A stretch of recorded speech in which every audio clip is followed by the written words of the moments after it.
Welcome to the deep dive. So, you sent us something really interesting this time. Yeah, it's a YouTube video description, right? About an animal rescue. A viral one, yeah. And our mission today really is to kind of dig into the details you provided, try and unpack what might be going on beneath the surface of this story because it's certainly gotten a lot of attention. Exactly. We're looking at, what, 46,000 views in just 4 weeks? Yeah, That's substantial. it really is. And the story itself, Mhm. it's about rescuing a mother cat and her 3 kittens from a highway in Vietnam. And not just any highway, that's the key point the source makes. Right. It's described as, restricted, Yeah. high speed, no animals, no pedestrians usually. Built for fast-moving cars. So yeah, that detail alone kind of makes you stop and think, doesn't it? It really does. Okay. And that brings us to the main question from the text you sent. Is this genuine?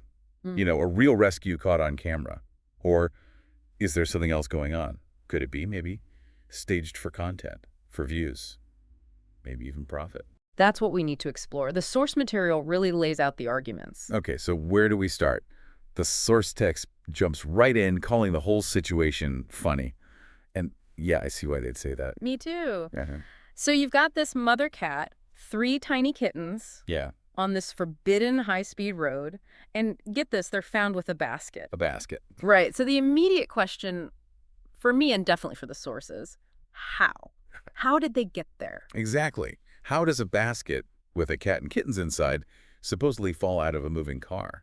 Especially a car going fast, probably all closed up. Mm. Just, it strains belief. It really does. So the source puts forward this alternative idea. Maybe they didn't fall. Maybe they were put there. Intentionally placed in that dangerous spot. It's hard to think of another scenario that fits all those pieces, isn't it? A basket, the specific location.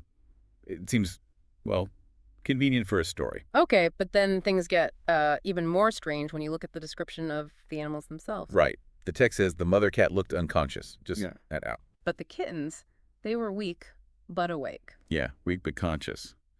Which is, again, a slightly odd combination, maybe.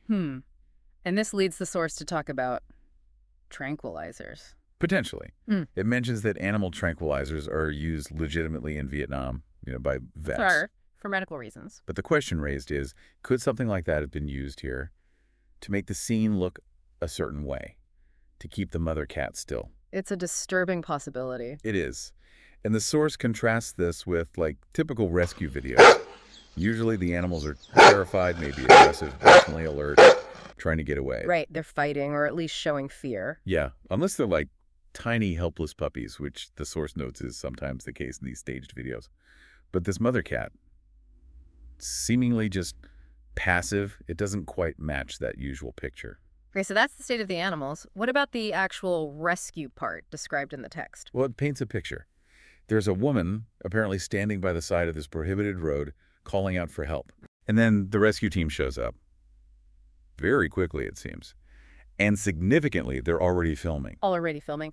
That detail feels important. Like they were ready, maybe expecting something. It raises that question, yeah. And then there's the risk involved. Ah, yes. The rescuer jumping the fence. Exactly. Someone jumps a fence to get onto this active, high-speed highway. The source points out, quite rightly, how incredibly dangerous that is. Uh-huh. Traffic whizzing by. And not just dangerous, but potentially illegal, too.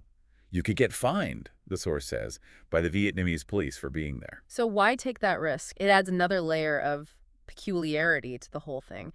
Was the urgency genuine, or was it part of performance, maybe? It's a valid question based on the Yeah. description. Then, after they get the cats, the text details the immediate care. Right, there was CPR mentioned. CPR on one of the kittens, yeah. And an oxygen tank used for the mother cat. Okay, sounds like emergency measures. It does. Although it also notes the kitten was still unconscious even after the CPR initially.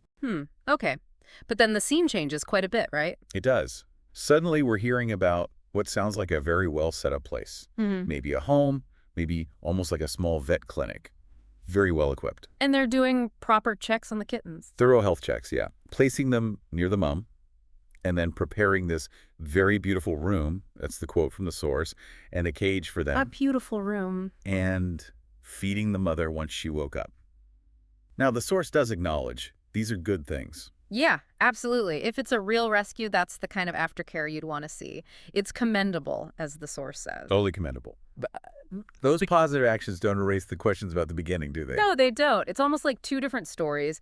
The incredibly risky, improbable start, and then this very organized, well-resourced finish.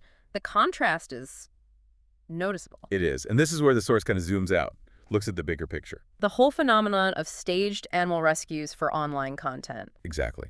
For YouTube views, for monetization, the potential to make money from this kind of thing. Is this a known issue then? Well, the source mentions there was a time people were really condemning this. Yeah. Even talks about a reported ban by someone named U2V on profiting from fake rescues. Ah, okay. But it seems like, according to the source anyway, these videos might have died down a bit but are now making a comeback. Because, well, they get views. People click on them. And the message from the source to you, the listener, is basically, be careful. Be discerning. Watch with a critical eye. Don't just automatically hit like or support creators who might be putting animals in harm's way for clicks. Because the concern is real harm, isn't it? Not just fooling viewers, but actually causing stress or psychological damage to the animals. That's the core worry expressed in the text, that these arranged scenarios, these scripts, they're not harmless fun. They can hurt the animals and even encourage more abuse if people see it pays off. So it's important to clarify, the source isn't saying definitively this video is fake. No, not at all. It's more like, here are the inconsistencies, here are the red flags, what do you think? It's about promoting critical thinking when we watch these things. Asking questions. Looking beyond the emotional pull of a rescue story. Exactly. Are there common signs we should maybe look out for in these kinds of videos? Okay, so let's just recap the main points from our dive into your surf material. We've got the very unlikely, almost suspicious circumstances of where and how the cats were found. Right. The highway, the basket. Then there's the strange physical state described, the unconscious mother, the weak but awake kittens raising questions about possible sedation. The contrast with typical animal behavior in genuine rescues. And we've talked about the rescue itself, the filming, the risk-taking, followed by the very well-equipped aftercare. And finally, placing it all in that wider context of potentially staged content, monetization, and the ethical concerns around animal welfare. Which brings us right back to that central question. Based on everything laid out in the source text, how sure can we really be that this particular video shows a genuine rescue? The source definitely leaves you with some serious doubts, or at least some serious questions to ponder. It really does. And maybe that's the takeaway thought for you. In this world saturated with online videos, especially emotional ones like animal rescues, how do we get better at telling the difference, distinguishing real compassion from something potentially staged, maybe even harmful?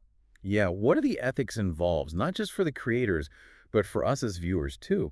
How does our engagement shape the kind of content that gets made? Definitely something worth thinking about next time you scroll past a dramatic rescue video. What's the real story behind the clicks?